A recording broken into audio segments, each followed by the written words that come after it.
Je ne sais pas si quand on vient participer à une session, on choisit spécifiquement le thème, et c'est ça qui motive. En parlant avec les uns et les autres, c'est pas nécessairement ça qui a été premier motivant. Certains, c'est parce qu'il n'y avait pas de place ailleurs, d'autres, c'est parce qu'ils ont été tannés par des amis et ils ont craqué, et d'autres raisons. Donc c'est pas nécessairement le thème qui peut attirer pour participer à une session des familles. Et en même temps, le thème que nous avons choisi, celui de la tendresse, a quelque chose d'attirant. Quelque chose d'attirant repoussant, si je puis le dire ainsi.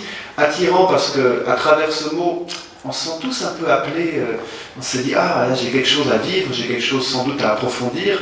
Et puis repoussant parce qu'il peut y avoir quelque chose dans la tendresse qui nous fait dire « Oh là là, de quoi on va parler ?» ou « J'ai peut-être pas nécessairement envie d'aller visiter cet aspect-là de ma vie ».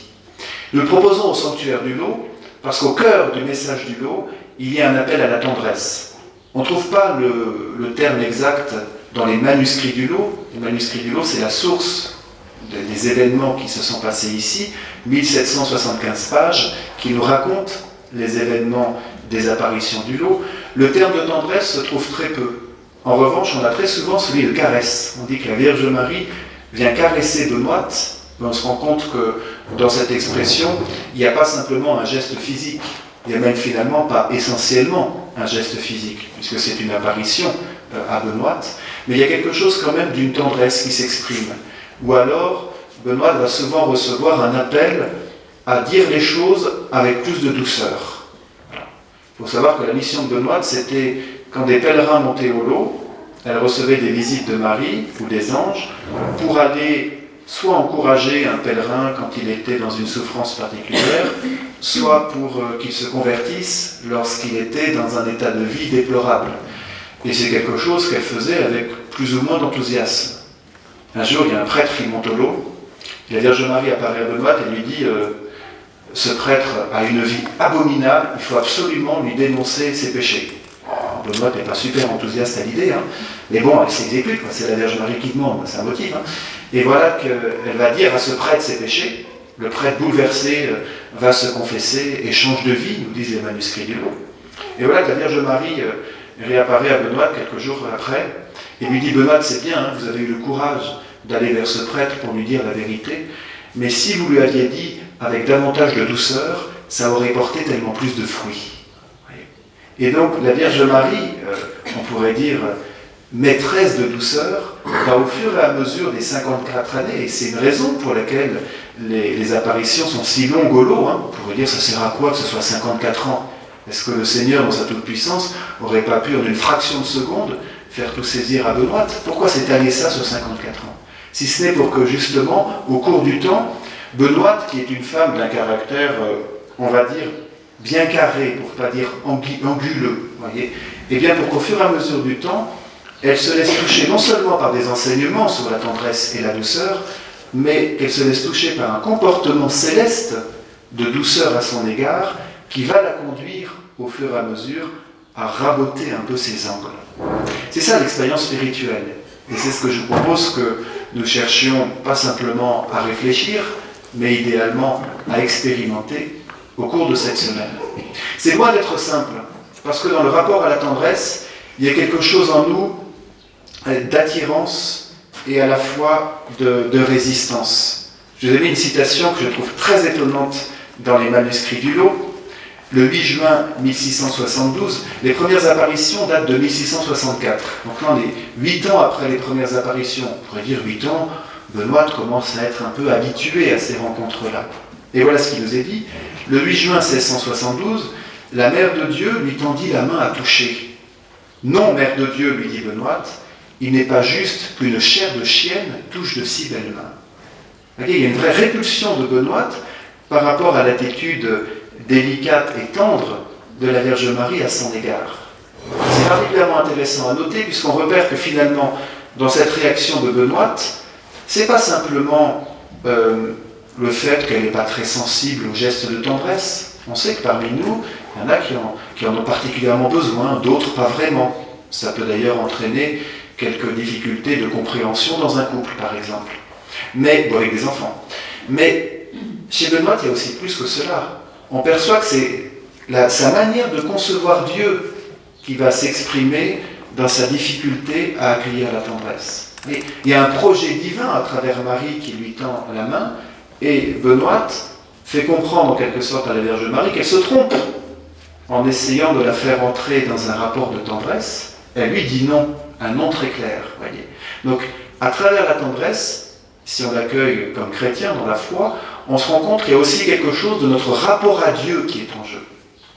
Et c'est pourquoi demain, nous verrons à quel point, pour vivre une tendresse véritable, et je dirais libérée, il s'agit d'abord d'accueillir la tendresse qui vient d'en haut.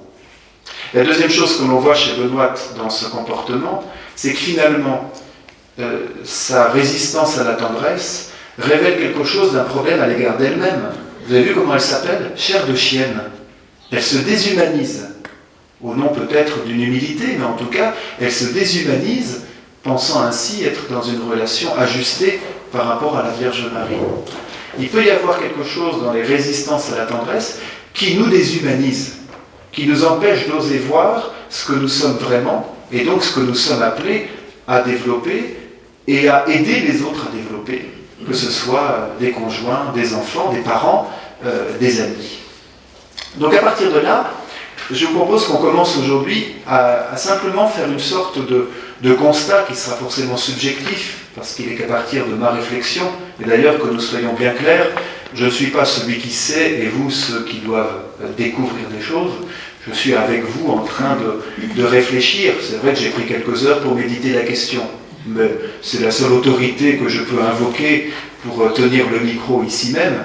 L'expérience de la tendresse, c'est une expérience humaine que nous faisons tous, ou tous pas assez, mais donc je n'ai pas plus autorité que vous pour en parler.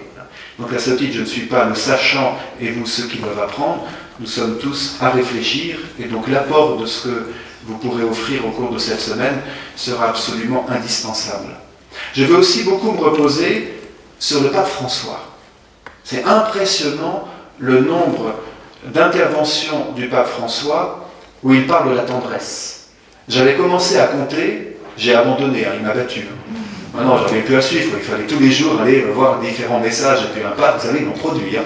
Et donc j'ai laissé tomber, et en même temps, on reverra autour de la troisième rencontre à quel point c'est essentiel d'accueillir l'élan que le pape François essaye de donner à toute l'Église, c'est-à-dire à nous tous et à chacun dans l'Église, un élan à partir de la tendresse. Dans son homélie inaugurale, c'est quand même programmatique, une homélie inaugurale de pontificat, 5 fois il a cité le mot de tendresse.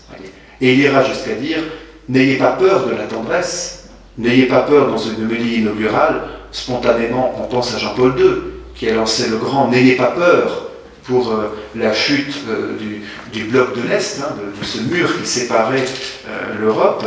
Et voilà que le pape François nous lance un « N'ayez pas peur de la tendresse », qui invite à faire un parallèle et à se dire qu'il y a aussi certainement des murs qui sont appelés à tomber pour que nous puissions réconcilier en nous et entre nous certaines choses à partir de cette clé de compréhension qu'est la tendresse.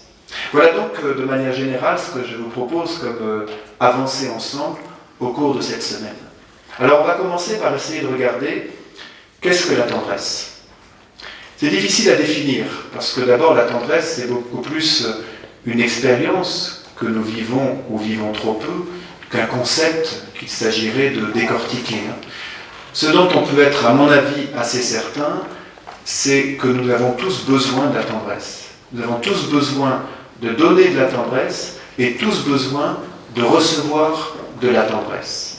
Moi, ça me marque comme confesseur. Ici, on a des confessions 5 heures par jour. Ça nous donne, je dirais, une toute petite, mais quand même non négligeable, expérience de la vie humaine. Ça me marque à quel point des conjoints, hommes ou femmes d'ailleurs, en confession, disent manquer de tendresse et ne pas savoir comment l'exprimer au conjoint, et même avoir l'impression d'être un mendiant pas très au point, de devoir demander ou faire comprendre un besoin de tendresse.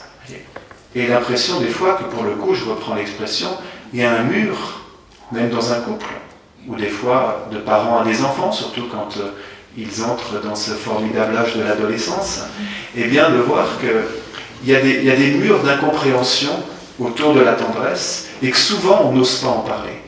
Alors si cette semaine peut nous permettre aussi intérieurement et envers les autres, peut-être surtout en couple, mais pas uniquement, d'oser aborder cette question de la tendresse, de nos besoins d'en recevoir et de nos besoins d'en donner, je pense que ça pourra porter quelques fruits pour chacune de nos vies.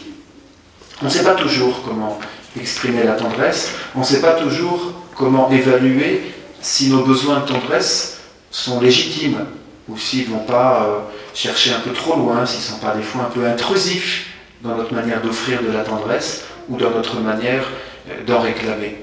C'est d'autant plus difficile que même si ce mot tendresse nous caresse un peu l'oreille, on se rend bien compte qu'on est loin d'être dans un monde qui offre la tendresse comme une sorte de dénominateur commun. On se branche sur la chaîne numéro 15, BFM TV, et puis qu'est-ce qu'on voit ? On voit des enchaînements de violence dans notre monde. Il y en a toujours eu, bien sûr, on ne peut pas dire qu'il y en ait plus que d'habitude, mais on y est sans doute plus confronté quotidiennement, et même toutes les 2 minutes, ce qui fait qu'il y a quelque chose en nous qui peut s'habituer à la violence, et donc un réflexe à l'égard de cette violence qui est la dureté. Vous voyez, se fermer, perdre cette sensibilité qui fait que normalement, devant toute violence, on aurait envie de compenser par justement un surcroît de douceur. Et non, le monde d'aujourd'hui invite certainement à une dureté. Dans le plan professionnel, on peut aussi envisager que pour tenir dans ce monde professionnel difficile, il faut avoir les dents longues, il faut être dur, il faut éventuellement marcher sur les pieds des autres, quoique un monde professionnel sain, S-A-I-N, pourquoi pas avec un T, est quand même aussi un monde où on se rend compte qu'une personne qui sait faire preuve de douceur, de compassion et de tendresse va être particulièrement intéressant dans une entreprise. Parce que justement, il apportera quelque chose d'autre que l'égocentrisme de la dureté et du désir d'avancer en carrière. Donc, dans le monde de l'entreprise, on pourrait dire qu'il y a les deux. Il y a à la fois cette impression qu'il faut être dur pour y arriver, et en même temps cette reconnaissance que la tendresse qui apparaît souvent comme une faiblesse peut se révéler en fait comme un grand atout pour une entreprise. Dans la communication, on peut dire que nos moyens modernes de communication ne favorisent pas la tendresse. C'est vrai que je ne sais pas le nombre de fois par jour où je caresse mon iPhone. Mais c'est quand même pas une véritable tendresse. Et à quel point le fait de caresser mon iPhone me prive d'être en tendresse plus relationnelle, plus véritable avec d'autres personnes. Je vous ai mis une citation qui, moi, m'a marqué, de Sylvie Consoli, un très joli livre. Je vous ai mis une table avec des livres qui m'ont porté dans la réflexion. Vous pourrez les retrouver donc pour les consulter sur place. Un livre sur la tendresse. Sylvie Consoli est une psychologue et dermatologue. Donc finalement, elle va aborder la question de la tendresse, notamment à partir du toucher et de tout ce que notre peau peut avoir besoin d'exprimer et de recevoir. Et elle va dire, à propos du toucher, dans notre société occidentale industrialisée, son champ semble se réduire comme une peau de chagrin, au fur et à mesure que les moyens d'expression des individus, leurs modes de communication, se diversifient, les distances s'abolissent et le temps s'accélère. Or, par le toucher, de notre naissance à notre mort, nous nous ouvrons au monde, nous en explorons les différents domaines. Et donc d'être privé du toucher, ou on pourrait dire du contact interpersonnel, parce que ce toucher n'est pas seulement physique, il est touché de regard, il est touché de sourire, il est touché de disponibilité aussi à l'autre, eh bien, en se privant de cela, on réduit notre champ relationnel, alors même qu'on pense pouvoir l'agrandir, parce que sur Facebook, on a toujours plus d'amis. Voilà. Vraiment une invitation à réfléchir si on ne s'enferme pas dans un manque relationnel, alors même qu'on a l'impression qu'on étend notre réseau au fur et à mesure. Et là, nous risquons vraiment de nous dénaturer, de perdre la conscience que les fenêtres qui nous ouvrent au monde, ce sont nos 5 sens. Et on va substituer à ces 5 sens indispensables d'autres sens. Le téléphone peut être considéré comme une sorte de 6e sens, on pourrait dire. Et le philosophe Fabrice Adjadj nous dit ceci: nous devons croire que pour la communication optimale, le Créateur nous a équipés avec notre corps, nos yeux, nos mains, notre bouche, de tout ce qu'il faut pour aller à l'essentiel. Si la téléphonie mobile avait été ce qu'il y a de mieux dans cet ordre, nous pouvons être sûrs qu'il nous aurait dotés du pouvoir de télépathie. Or, il n'en est rien. Seuls nos bras désencombrés sont propres à embrasser un frère, seules nos paumes nues ont la puissance de lui caresser le visage. Qu'est-ce que je suis triste quand je vais au restaurant, pas celui du lot, ailleurs, je t'habille rarement, de voir des fois des couples qui sont au restaurant ensemble, chacun avec son téléphone portable. Oh, mais quelle tristesse, quoi! Alors il peut y avoir une urgence, on peut le croire, mais des fois je me dis, mais c'est pas possible, quoi. Ils ont besoin de cet objet comme une sorte de rempart, quoi, pour être sûr de ne pas avoir à communiquer, donc d'une certaine manière à se livrer. Hein. C'est pratique ce petit objet pour ne pas se livrer du tout. Et on se rend compte qu'on peut rentrer dans une communication qui ne communique plus et dans une communication qui peut devenir violente. Regardez les mails. Alors, c'est génial les mails. Hein. On envoie une information, paf, c'est génial. Qu'est-ce qu'on peut être violent dans un mail? Bien souvent, on n'exprimerait pas la même réalité en face de la personne qu'on l'exprime par mail. Peut-être que ce n'est pas votre cas, hein. Mais des fois, dans la vie d'église, je vous assure que ça arrive. Oh pardon, il y a une caméra, j'ai rien dit. N'empêche que oui. Et on est capable d'envoyer des choses dans les gencives de l'autre par mail, puis bien sûr, on met une ou deux personnes en copie, histoire de s'assurer d'un soutien indirect, voyez, et on rentre dans une violence de communication. On perçoit bien qu'une rencontre individuelle, ça vaut 1000 mails, au moins. Voyez. Et puis on peut se réfugier dans ces communications-là. On peut aussi, finalement, dans notre monde, perdre le rapport à la tendresse par notre façon de considérer le vivant. Voilà ce que dit Christiane Singer, une femme remarquable qui est décédée il y a quelques années, et qui avait un regard sur le vivant absolument splendide. Et elle disait, on perd toute la poésie de notre monde. Il disait, on confond la vie et le support physique de sa manifestation, qui ne retient de tout un poème que la composition chimique du papier sur lequel il se trouve imprimé. On ne retient de tout un poème que la composition chimique du papier sur lequel il a été imprimé. Le regard sur le vivant, sur la nature, on voit bien aujourd'hui qu'il est disséqué, ça, il n'y a pas de problème, mais disséqué pour n'en retenir que des principes et en oublier la beauté et la poésie. Et certainement que de vivre une session dans un cadre de beauté, dans ces montagnes alpines qui sont vraiment splendides, ça peut aider à ce que nous nous laissions aussi toucher par la tendresse de la beauté d'un paysage, d'un soleil au lever et au soir qui n'a pas du tout les mêmes couleurs, et se laisser ainsi prendre par tout ce qu'il y a de poétique. Et sans doute, on verra aujourd'hui que pour être tendre, il faut être un peu poète, il faut être un peu artiste. On reviendra là-dessus, ça me semble absolument essentiel. Sur le plan de notre vie quotidienne, et finalement sur le plan de notre sainteté, on se rend compte que c'est ça qui est en jeu. La dureté ou la tendresse.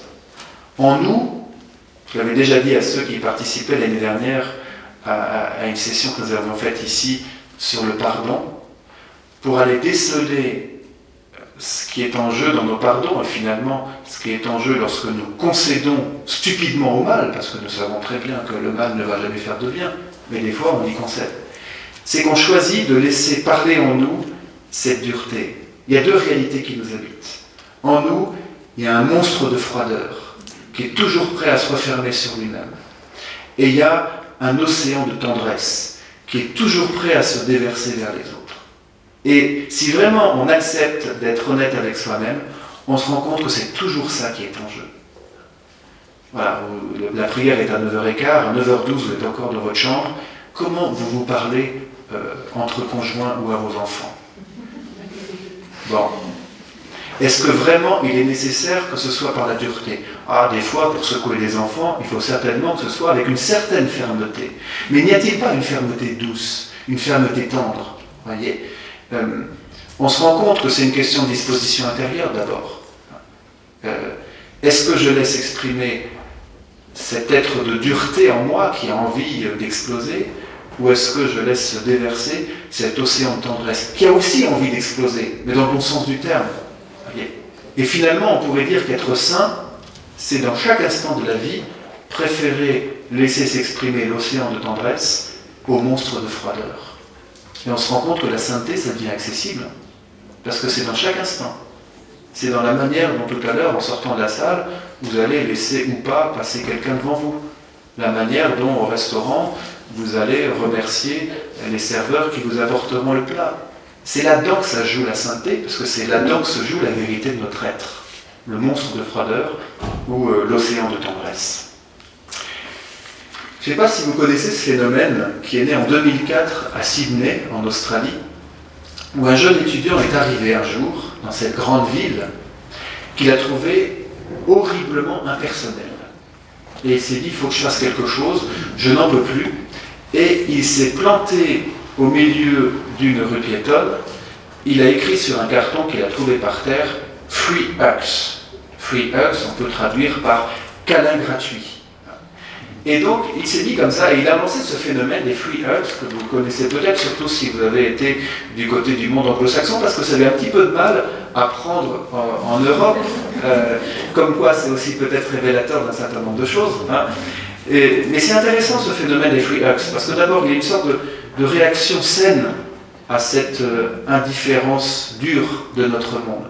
Et en même temps, le gars, il n'a pas couru vers les gens pour les embrasser. Il s'est placé au milieu d'une rue piétonne avec un panneau, laissant la liberté aux gens de répondre ou pas à son invitation. Là, il y a quelque chose d'essentiel par rapport à la tendresse. Parce qu'une tendresse qui serait intrusive, une tendresse qui serait violente, n'est plus de la tendresse. Voyez ? Donc la tendresse oblige à une vraie délicatesse pour savoir se demander sans s'imposer. Pour savoir se demander en restant toujours mendiant. Et c'est peut-être pour ça qu'on a du mal avec la tendresse. C'est que pour consentir à la tendresse, il faut une sorte de faiblesse, quoi. Puis on n'aime pas trop se montrer faible devant les autres. Je suis même surpris de voir que même devant un conjoint, on n'aime pas se montrer faible. Enfin, c'est étonnant, on y reviendra là-dessus. Alors comment la tendresse s'exprime-t-elle ? Dans le vocabulaire général, qui d'ailleurs s'enracine dans l'expérience biblique, le terme de la tendresse va être exprimé, on le sait, à travers l'idée du cœur. Mais l'idée du cœur, comme on le trouve chez le prophète Ézéchiel au chapitre 11, où il va s'agir de changer le cœur de pierre en cœur de chair. Vous connaissez cette promesse d'Ézéchiel, hein ? Je vous donnerai un cœur de chair, j'enlèverai votre cœur de pierre. Le cœur de pierre, c'est ce monstre de dureté dont je vous parlais il y a quelques instants. Ce cœur de chair, c'est la tendresse de ce cœur sensible dont je vous parlais également. C'est une promesse divine, hein, d'un cœur qui substitue à son côté pierre un côté chair. Pourquoi cœur ? Finalement, dans le cœur, on a ce phénomène d'aller et venue du sang, hein, diastole, systole, on a quelque chose d'une réciprocité. Et c'est vrai que la tendresse est nécessairement réciproque. Je ne peux pas donner de la tendresse sans que la personne en reçoive. Tandis que je peux regarder quelqu'un sans qu'il soit vu. Je peux entendre quelqu'un sans qu'il soit entendu. Donc dans les autres sens, il n'y a pas nécessairement réciprocité. Mais voilà que dans le toucher, qui va être le sens par excellence d'expression de la tendresse, il y a nécessairement une réciprocité. Et donc, on a ce mouvement aller-retour, mais qui n'est pas suffisant. La tendresse, ce n'est pas simplement quelqu'un qui reçoit et quelqu'un qui donne. La tendresse, c'est quelque chose qui est partagé. Et c'est là qu'on va saisir, donner, recevoir, partager. On a une triade qui annonce quoi ? Ou qui rappelle quoi, plus exactement ? Donner, recevoir, partager. Ça vous fait penser à quoi ? À la Trinité. Donner, recevoir, partager, c'est, on pourrait dire, une caractéristique, entre guillemets, essentielle de la Trinité. Et c'est là qu'on peut repérer qu'en fait, quand on répond à la tendresse, on correspond le mieux à ce que nous sommes, créés à l'image et à la ressemblance de Dieu, du Dieu Trinité, hein. Donc il y a en nous quelque chose de trinitaire qui a besoin de s'exprimer et qui s'exprime notamment dans la tendresse. Le donner, le recevoir, le partager. Des grands pères de l'Église, hein, pas des grands-pères de l'Église, mais des grands pères de l'Église. Les pères de l'Église, c'est ceux qui, après la génération apostolique, ont commencé à méditer la foi qui avait été reçue dans le témoignage des apôtres. Et ils vont parler de l'Esprit Saint en ces termes. Je vous ai mis deux citations qui me semblent absolument magnifiques. La première est de Saint Bernard, la deuxième de Guillaume de Saint-Thierry. Saint Bernard disait « L'Esprit Saint est le baiser que le Père et le Fils se donnent mutuellement ». Des fois, on a du mal à comprendre le mystère de la Trinité. Comment un seul Dieu en trois personnes, oh là là, pourvu qu'on ne m'interroge pas là-dessus, qu'on ne m'interpelle pas sur ma foi en disant c'est quoi la Trinité, pitié, pitié, pas ça. Eh bien tiens, qu'est-ce que c'est la Trinité? Eh bien, c'est trois personnes, c'est un seul Dieu en trois personnes, parce que, pourquoi trois personnes?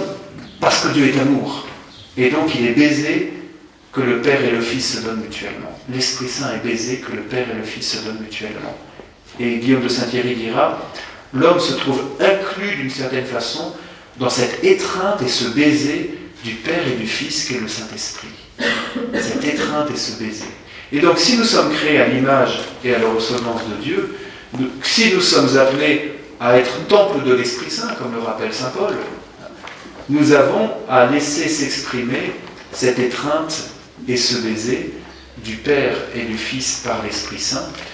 Elle a à s'exprimer dans nos différentes vocations. Je reviendrai sur les vocations à la tendresse lors de notre dernière rencontre. Pour être tendre, il faut d'abord accepter d'être incarné. Et peut-être que même dans la vie spirituelle, ou surtout dans la vie spirituelle, on a du mal à s'accepter incarné. On a l'impression qu'une bonne prière, là, ça va être quand on va rentrer dans une église, mais il faudrait des porte-manteaux à l'entrée de l'église pour qu'on puisse déposer nos corps et qu'on rentre pur esprit, voilà, qui va s'unir au pur esprit de Dieu. C'est pas chrétien, je suis désolé. Ce qui est chrétien, c'est de reconnaître que Dieu s'est incarné, il a pris chair, c'est pas pour que nous le rencontrions en quittant notre chair. Et donc c'est avec notre chair, lourde de sa fatigue, de ses problèmes de santé, que nous allons prier. Et une bonne prière n'est pas une prière où on oublie qu'on a un corps. Une bonne prière est une prière que l'on prie avec le corps, avec ses souffrances, avec ses besoins, avec ses désirs. C'est ça qui fait une véritable prière. Voyez. Et donc, il s'agit d'abord d'accepter notre vocation.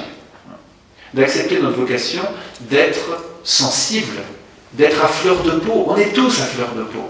Et d'ailleurs, plus on essaie de jouer le ou la solide qui n'est pas à fleur de peau, plus ça révèle qu'on l'est en fait extrêmement. On est tous à fleur de peau. 3 à 4 kilos de peau. Pas mal, hein? C'est vrai que c'est l'un des plus gros organes. Il y a que des médecins ou infirmières parmi nous qui pourront me corriger. Je sens que là, c'est l'un des plus lourds organes de notre corps. 3 à 4 kilos. 2 mètres carrés. Pas mal, hein? Qu'est-ce qu'on en fait de ces 2 mètres carrés?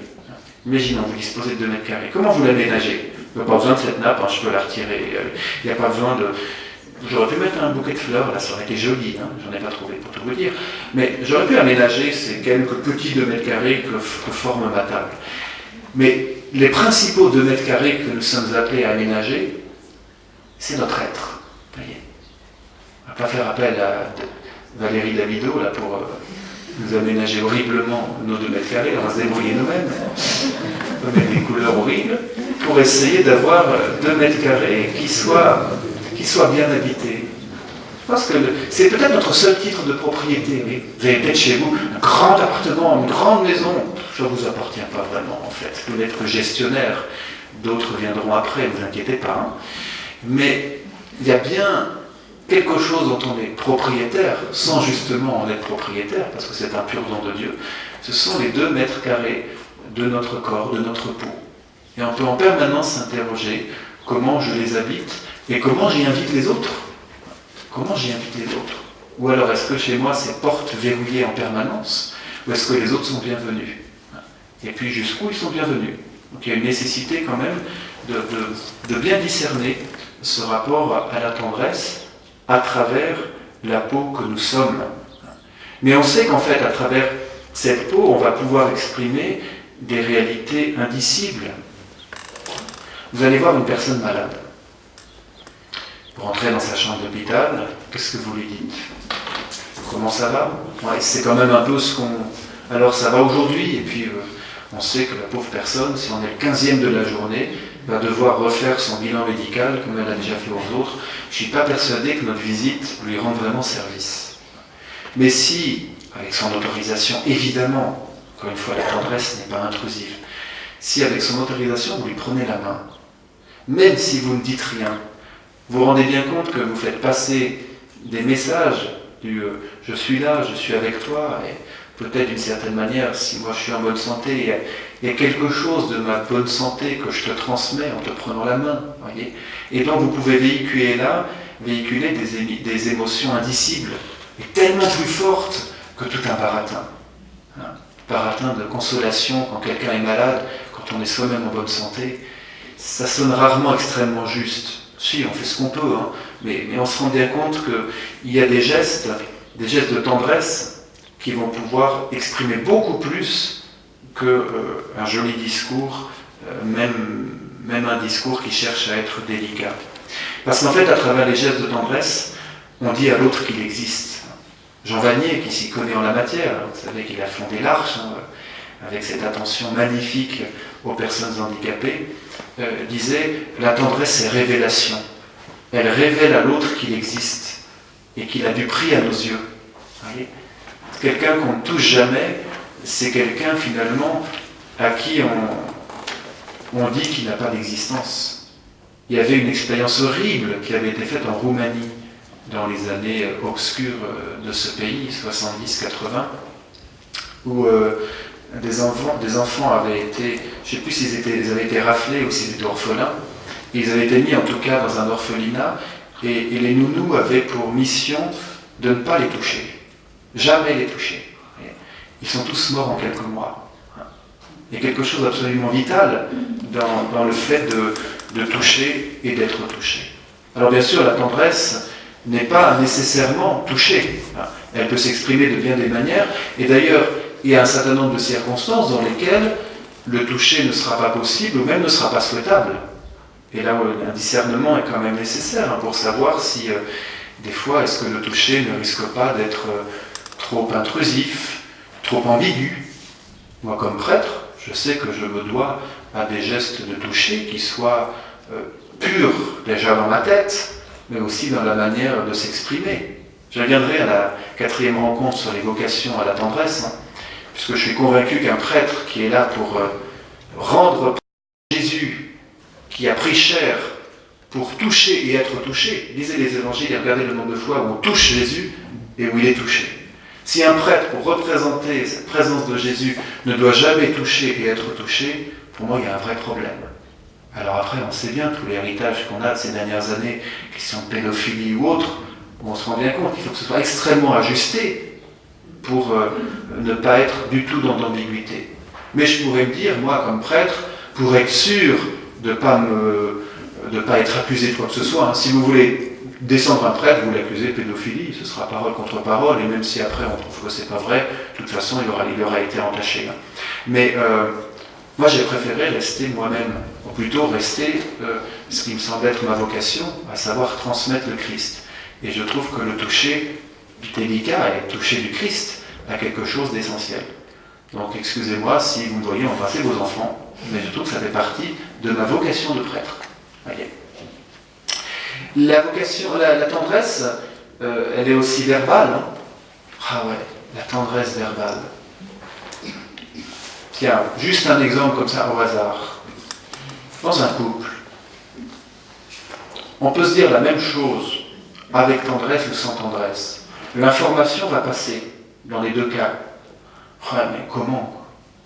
Dans le premier cas, on aurait fait le job. De toute façon, comme on sait qu'on s'aime, pas de problème, on ne va pas enrober ça dans des machins, ok, ça va. On aura fait le job, on aura transmis l'information. Mais avec de la tendresse, justement, on rajoute quelque chose à la fois d'inutile et de totalement indispensable. Le pape François avait reçu la première année de son pontificat des fiancés qui se préparaient au mariage. Et il leur a dit, je vous conseille dans votre vie de couple de soigner une réalité, la courtoisie. Courtoisie, on va dire ça c'est fait pour les bonnes manières dans les grandes familles, non ? Mais non, la courtoisie. Mais c'est vrai que si on se dit, tiens, si on essayait d'être un peu plus courtois les uns avec les autres, et surtout plus courtois dans nos relations de proximité. Et le pape François citait d'ailleurs son saint patron de pape, donc Saint François d'Assise. Saint François d'Assise disait que Dieu est éminemment courtois avec nous. C'est rarement le terme sous lequel, ou l'expression sous laquelle on va envisager Dieu, hein, parce qu'on peut dire Dieu est courtois. Non, on va dire Dieu est tout-puissant, Dieu est amour, et tout ça. Dieu est courtois. C'est particulièrement intéressant d'accueillir Dieu sous cet angle. Dieu est éminemment courtois avec chacune et chacun d'entre nous. Et il nous appelle à refléter son agir auprès des autres par une particulière courtoisie. Voyez. Alors, voilà, essayez de soigner cette tendresse de courtoisie dans la manière de parler à nos plus proches. On sait que ce sera aussi une tendresse du regard, ce sera une tendresse du sourire, ce sera un refus de la brusquerie. Ah, cette brusquerie. Deuxième lecture de dimanche dernier. Saint Paul qui nous dit « Retirez de votre vie tout ce qui est amertume, colère, éclat de voix ou insulte. » Ah ben dis donc, vous avez réussi, vous ? C'est bon ? Ouais, Saint Paul nous l'a dit dimanche, c'est bon, on a réussi, ouais, pas de problème. Oh, qu'est-ce que c'est difficile. Renoncer à la brusquerie, voyez, abandonner la crispation. Tout ça, c'est de la tendresse. Offrir du temps, surtout à quelqu'un à qui on n'a vraiment pas envie d'en offrir. Ça, c'est de la tendresse. Parmi les œuvres de miséricorde que le pape François nous rappelle dans la bulle d'indiction ou le message d'introduction, si vous voulez, pour l'année de la miséricorde qui va commencer le 8 décembre. Il nous rappelle une œuvre de miséricorde spirituelle qui est supporter patiemment les personnes ennuyeuses. Je vous le redis. Supporter patiemment les personnes ennuyeuses. Vous pouvez dire, mon père, on est en train de faire des travaux pratiques juste maintenant. Mais voilà, c'est quand même une grande tendresse d'arriver à supporter patiemment des personnes ennuyeuses. Quelle tendresse, quoi. Voyez. Une tendresse de pensée aussi. Quand Jésus nous dit « Bénissez ceux qui vous maudissent ». Oh là là, bénissez ceux qui vous maudissent. Vous vous rendez compte ? Bénissez, ça veut dire dites du bien, souhaitez du bien. Faites tout pour le bien de ceux qui vous maudissent. Voyez. Ça, c'est vraiment une tendresse extraordinaire. La tendresse du Seigneur qui fait lever son soleil sur les bons comme sur les méchants. Voyez. Une tendresse qui n'est pas sélective, qui ne va pas justement moraliser en disant telle personne le mérite, telle autre ne le mérite pas. Voilà une tentative de présentation qui peut évidemment, encore une fois, s'augmenter de vos expériences personnelles et de vos compétences, qu'elles soient professionnelles ou de réflexion que vous auriez pu mener sur ce qu'est la tendresse. Dans un deuxième temps, j'aimerais qu'on essaye de repérer comment justement on peut bien ajuster la tendresse. C'est pas tout de reconnaître qu'on a tous besoin de donner et de recevoir de la tendresse. Il est nécessaire de voir comment on peut l'ajuster pour qu'elle corresponde à la fois à mes besoins repérés et aux besoins des autres. On pourrait dire que la tendresse, c'est à la fois la chose la moins compliquée à faire et la plus difficile à exprimer. Oui, on peut tous s'approcher de quelqu'un pour l'embrasser, c'est facile. Mais en même temps, comment ce geste va d'abord être osé et puis va être vraiment expressif de ce que j'ai envie de dire à l'autre. C'est pas si simple. C'est pas si simple de libérer notre tendresse de la tentation de possession. On sait que c'est le grand danger d'être humain. Mettre la main mise sur. Puis le péché d'Adam et Ève, où Dieu leur dit « Je vous donne tout, sauf l'arbre de la connaissance ». Qu'est-ce qu'ils font ? Ils mettent la main sur l'arbre de la connaissance. Et notre danger permanent dans notre vie humaine, c'est de mettre la main sur. On met la main sur des objets créés, et finalement, on y place notre cœur. On met la main sur des personnes, et au lieu d'être dans un véritable amour, on est dans la logique, on pourrait dire, du gui sur les arbres. Il vient juste absorber la sève, parce qu'il en a besoin pour vivre. Mais ça, c'est pas de l'amour. Voyez.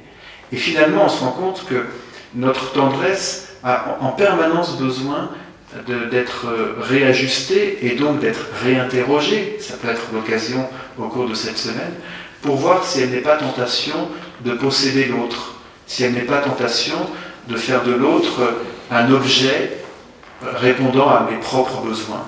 Voyez. C'est vraiment une œuvre de délicatesse, et donc aussi une œuvre de pauvreté. Pour être tendre, il faut être pauvre.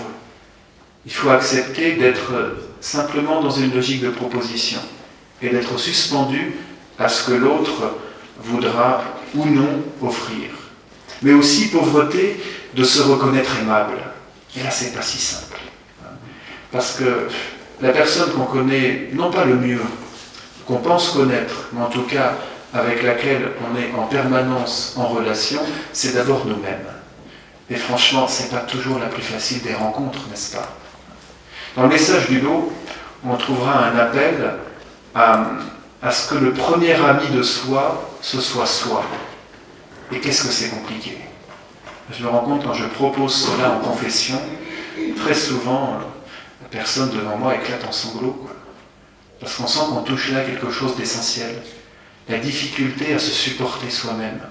La difficulté à accepter que, entre l'image idéale de soi, ce qu'on aimerait être, cet être parfait, qui sait toujours bien réagir dans toutes les situations, qui a toujours bien répondu à toutes les situations de vie, entre cet être idéal et la réalité de ce que nous sommes, waouh, il y a quand même un fossé. Oh, peut-être chez vous, une petite rigole, chez moi, un énorme fossé.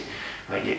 Et donc, la tendresse, elle va aussi être acceptation d'abord en soi-même qu'on est aimable. Et qu'à ce titre, on mérite, même si on ne mérite jamais, on mérite d'avoir quelqu'un qui nous dit qu'on a le droit de vivre, qu'on est aimable, qu'il est normal que d'autres veuillent prendre soin de nous. C'est quelque chose des fois qu'on a du mal à accepter. Et on pense même des fois que c'est au nom d'une belle humilité, d'un beau détachement. Tu parles. C'est un refus de vivre, quoi. C'est un refus d'habiter notre être. Et donc, la tendresse va obliger à se reconnaître aimable. Ensuite, la tendresse va obliger à sortir du minimum requis. Vous savez, hein, je fais le minimum. Je vous en parlais tout à l'heure dans la manière de s'exprimer en couple. Faire le job, ok. On fait le job, la famille fonctionne, il n'y a pas de problème. Mais on oublie cette dimension essentielle qu'est la poésie. Il faut être artiste pour être tendre. Et j'imagine que quand, sur le corps d'un conjoint, on ose quelques caresses, on est plus proche du peintre qui tient le pinceau pour faire une œuvre unique que du robot qui reproduit machinalement ce qu'il a déjà fait une fois précédente. Une tendresse qui serait robotique ne serait pas de la tendresse. Il y a nécessairement dans la tendresse quelque chose d'inattendu, quelque chose de surprenant, à la fois de la part de celui qui l'exprime et bien sûr de celui qui la reçoit. Si la personne qui reçoit la tendresse se disait « Ah oui, alors là, il me caresse la main, dans 3 secondes, il va me caresser le cou, dans 10 secondes, il me caresse l'oreille. » Waouh, ce serait une super relation. Non, heureusement qu'il y a de l'inattendu. Et c'est pourquoi aussi, pour recevoir la tendresse, il faut se laisser faire. Il faut se laisser faire par l'inattendu. Quand on a un caractère qui aime bien tout maîtriser, pas évident. Pas évident de se laisser faire par ce caractère artistique. On ne sait jamais trop un artiste comment il va mettre son coup de pinceau. C'est ce qui fait son génie. C'est ce qui fait aussi que les artistes sont un peu perturbants. On n'arrive pas à les mettre dans des cases. Si vous voulez voir le plus beau des artistes, vous savez où il faut aller? Dans la Bible. Vous ouvrez vos évangiles. Et là, vous trouvez un artiste absolument extraordinaire. Marc chapitre 7, versets 33-35. Jésus est devant un aveugle, un sourd, c'est un sourd muet. Jésus l'emmena à l'écart, loin de la foule. Ah, déjà c'est beau, vous voyez. Jésus va faire quelque chose avec cet homme, il ne va pas le faire en public. Il y a dans la tendresse quelque chose d'une très grande pudeur. Jésus l'emmena à l'écart, loin de la foule. Lui mit les doigts dans les oreilles et avec sa salive lui toucha la langue. Puis les yeux levés au ciel, il soupira et lui dit « Ephata », c'est-à-dire « ouvre-toi ». Ses oreilles s'ouvrirent, sa langue se délia et il parlait correctement. Je trouve magnifique tous ces récits de guérison. Peut-être que des fois nous les passons un peu vite et que nous oublions d'y voir toute la poésie que le Seigneur exprime à travers ces rencontres. Jésus aurait pu lui dire de loin tu es muet et sourd, je te guéris. Pas de problème, hein. Ça aurait assurément marché. Il n'avait pas besoin de faire cette liturgie, de lui mettre les doigts dans les oreilles et de la salive sur la langue. Mais il le fait.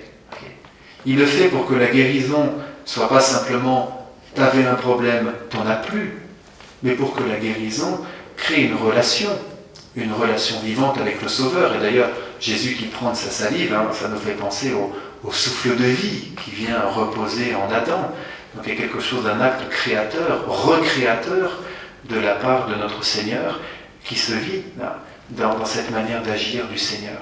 Vous voyez cette poésie. Je trouve que Jésus fait preuve d'une poésie extraordinaire. Et je vous avoue que personnellement, je reviendrai là-dessus, ça me semble essentiel. Dans la liturgie, j'essaie qu'il y ait un peu de poésie.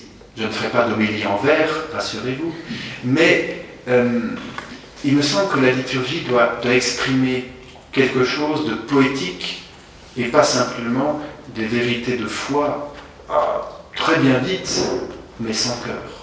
Je reviendrai sur la tendresse en liturgie, ça me semble absolument indispensable. En fait, vous voyez, pour qu'il y ait tendresse, il faut qu'il y ait simplicité. Aïe, qu'est-ce qu'on est compliqué, qu'est-ce qu'on se complique, qu'est-ce qu'on se complique la vie, qu'est-ce qu'on se complique les relations. Et ici, nous sommes justement dans un sanctuaire qui est un grand appel à la simplicité. Benoît va être choisie, non pas parce qu'elle est meilleure que les autres, mais parce qu'elle est simple. Et donc, d'une certaine manière, elle est disposée. Elle est disposée à ce que le Seigneur puisse agir en elle.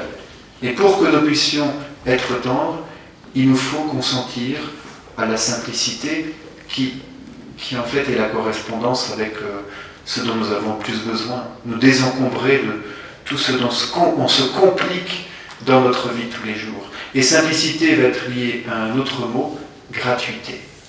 Dans notre monde hyper commercial, oserais-je dire, il faudrait sans doute nuancer, que la seule réalité qui ne peut pas s'acheter au monde, c'est la tendresse. On peut acheter des gestes, on peut acheter une séance de massage par exemple, pas de problème. On peut s'offrir une semaine de thalasso, il y aura quelque chose de détendant. Okay. On peut même malheureusement acheter des services sexuels, mais on ne peut pas acheter de la tendresse. Voyez, elle est vraiment au-delà du commercial. Toute tendresse qui sortirait du cadre de gratuité perdrait sa valeur. Si dans une relation, que ce soit envers un conjoint ou envers un enfant, vous dites je suis tendre avec toi 5 minutes, mais à condition que tu mettes la table, quelque chose qui ne va plus, quoi. On a déjà perdu le rapport à la tendresse, parce que ces 5 minutes, ce ne sera pas de la tendresse. Voyez ?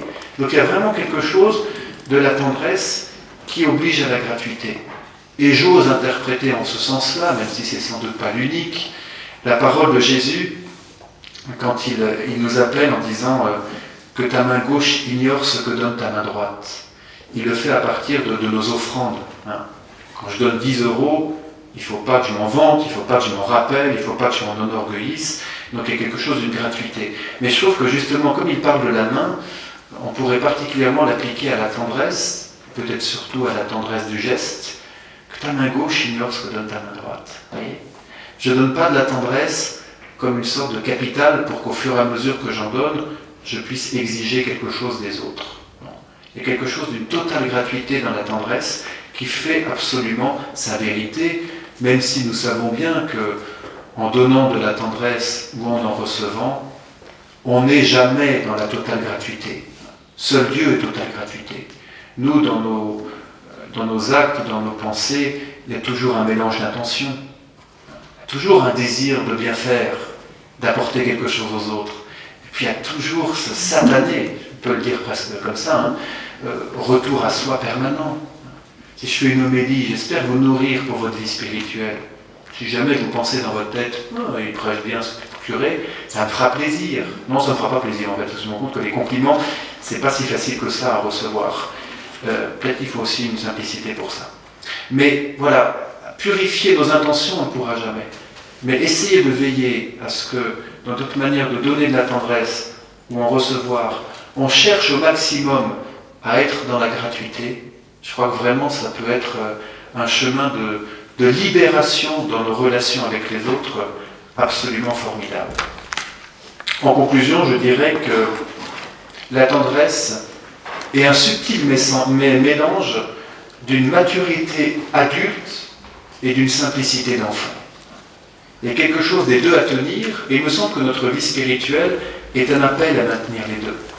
À la fois Jésus, et ce sera le cas dans l'évangile d'aujourd'hui, va nous montrer les enfants en exemple, et en même temps, il nous appelle à quitter nos enfantillages.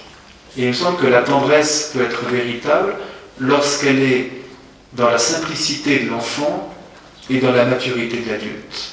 C'est peut-être pour ça que c'est compliqué, parce que même si on joue aux grandes personnes, on est quand même un peu encore tous des gamins.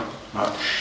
Difficile d'être dans cette véritable maturité et simplicité qui peut, à mon avis, n'être que l'œuvre de la grâce.